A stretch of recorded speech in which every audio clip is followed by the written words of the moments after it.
On retrouve, dans la mythologie grecque, ces êtres mi-humains, mi-cheval.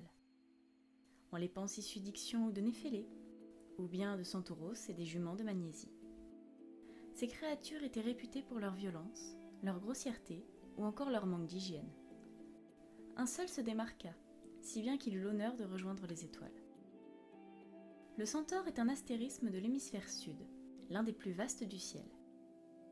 Il compte en tout 124 étoiles, dont 10 étant particulièrement brillantes. Bien qu'elle soit immense, il est très difficile de discerner cette constellation dans son intégralité. Les personnes vivant sous les tropiques la verront relativement bien, là où les autres la verront comme ceci, les étoiles les plus brillantes restant bien visibles.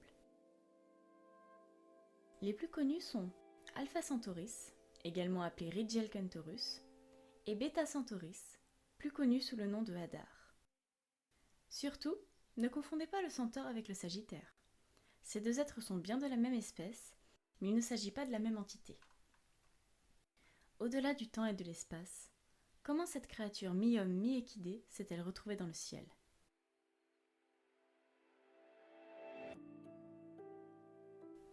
Cronos, seigneur du monde avant la titanomachie, était marié à sa sœur Rhea. Cependant, il tomba un jour sous le charme de Philyra, une océanide. Ses sentiments étant réciproques, le titan s'unit à la jeune femme. Ils furent néanmoins surpris par Rhea. De peur, Cronos se transforma en cheval avant de fuir la colère de son épouse, laissant Philidra sous le choc de cette transformation. De cette union naquit Chiron. Suite à la métamorphose de son père, son corps fut mi-homme, mi-cheval, lui donnant l'apparence d'un centaure, la seule différence étant qu'il était l'enfant d'un titan. De ce fait, contrairement à ses semblables, Chiron était calme, poli, propre et aimait par-dessus tout étudier. Excellent dans de nombreuses disciplines, lui vint alors l'envie de partager son savoir. Il le transmit à bon nombre de héros de la mythologie grecque, comme Jason, Asclépios ou encore Achille, leur enseignant la musique, le maniement des armes, la chasse, la médecine et même la chirurgie. Ses connaissances médicinales lui permirent d'être apprécié des mortels. Il s'installa donc sur le mont Pélion et y fonda sa famille. Sa fille, Ocyroé, ayant le don de voyance, lui fit un jour une curieuse prédiction. Son père mourrait des suites d'un empoisonnement, plus précisément du venin de l'hydre. Mécontent, Chiron ignora ces divinations. Les années passèrent. Notre centaure croisa la route de Héraclès et ils devinrent amis. Cependant, le héros avait pour mission d'éliminer les semblables de Chiron.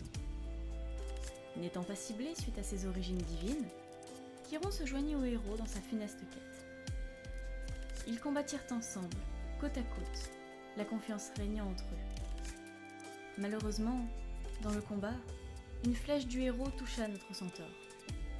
Héraclès accourut auprès de son ami et tenta de soigner la plaie, mais il comprit bien rapidement qu'il n'y avait plus rien à faire. Ces flèches n'étaient pas semblables aux autres, non. Héraclès avait imbibé leur pointe du poison de l'hydre après l'avoir vaincu. Le sort de son ami était scellé. Suite à son immortalité, Chiron ne pouvait succomber à ses blessures, mais la douleur était si forte qu'il implora les dieux de lui permettre de s'éteindre, ce que les dieux acceptèrent.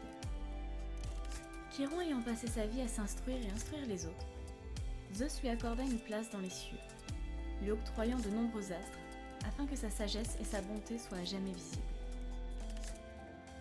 C'est ainsi que, peu importe où que vous soyez, vous pourrez toujours observer cette constellation. Comptant tellement d'étoiles, il lui est impossible de disparaître.